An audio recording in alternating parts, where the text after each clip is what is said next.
ప్రభువునందు ప్రియులారా, మీ అందరికీ ప్రభువైన యేసుక్రీస్తు నామమున శుభములు. మునుపు పాస్టర్గా పరిచర్య చేసి అనేక సంవత్సరాలు రేడియో బ్రాడ్కాస్టర్గా ఉన్న జే వెర్నాన్ మెగ్గీ అనే ఆయన అమెరికాలోని కాలిఫోర్నియా రాష్ట్రములోని శాంటా మోనికా బ్రిడ్జ్ పైకి వెళ్ళి లాంగ్ జంప్లో పతకాలు సాధించిన వారిని పిలుచుకొని ఆ శాంటా మోనికా వారధిపై నిలవబెట్టి అక్కడ నుండి 25 మైళ్ళ దూరములో ఉన్న కేటలీనా ద్వీపాన్ని చూసి మీరు ఎగిరి కేటలీనా ద్వీపానికి దూకండి అని చెప్పేవాడు.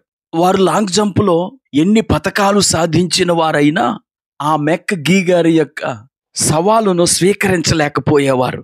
అప్పుడు మెగ్గీ గారు ఇలా ప్రకటించాడు, ఇప్పటి వరకు ఎవరు ఈ పని చేయలేకపోయారు. నాకంటే ఎక్కువ దూరాలు దూకగలిగిన వ్యక్తులు కొంతమంది నాకు తెలుసు.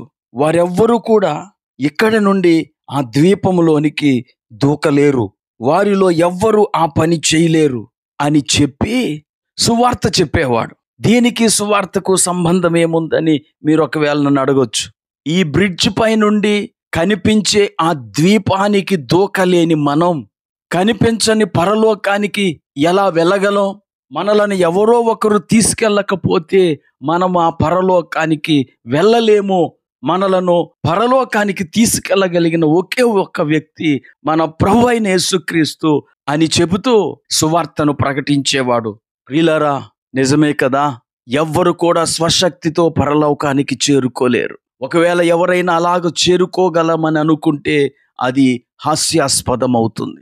దేవుని వాక్యం చెప్తుంది, రోమీయులకు రాసిన పత్రిక 3వ అధ్యాయము 10వ వచనంలో, నీతిమంతుడు లేడు, ఒక్కడునూ లేడు, అందరూ పాపము చేసి దేవుడు అనుగ్రహించు మహిమను పొందలేకపోవచ్చున్నారు. మన జన్మ కర్మ పాపముల వల్ల మనము దేవుని మహిమ అనబడిన పరలోక రాజ్యాన్ని పొందుకోలేము.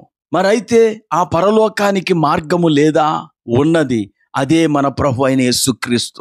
ఆయన ఈ లోకానికి మార్గమై వచ్చాడు. మనం ఈ లోకంలో ఎంత పరిశుద్ధంగా జీవించాలనుకున్నా దేవుడు నిర్ణయించిన ప్రమాణాలను మనం అందుకోలేం. గనుక మనము స్వశక్తితో మన స్వనీతితో పరలోకాన్ని చేరుకోలేం. కేవలము యేసుక్రీస్తు ద్వారానే మనము పరలోకానికి చేరుకోగలం.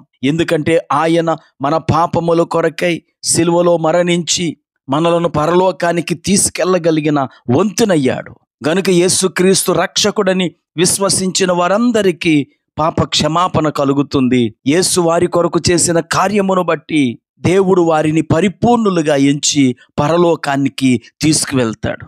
శాంటా మోనికా నుండి కేటలీనాలోనికి దూకడం ఎలాగ అసాధ్యమో మన స్వశక్తి ద్వారా స్వనీతి క్రియల ద్వారా పరలోకానికి చేరటం కూడా అసాధ్యమే. అయితే యేసుక్రీస్తు ద్వారా మనం ఈ లోకములో నుండి పరలోకానికి చేరుకోగలం. ప్రార్థన చేసుకుందాం. కృపా కనికరము కలిగిన మా తండ్రి, నీకు వందనాలు.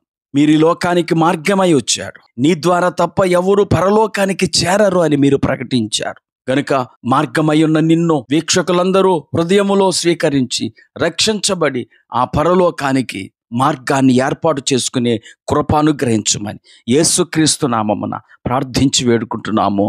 ఆమేన్.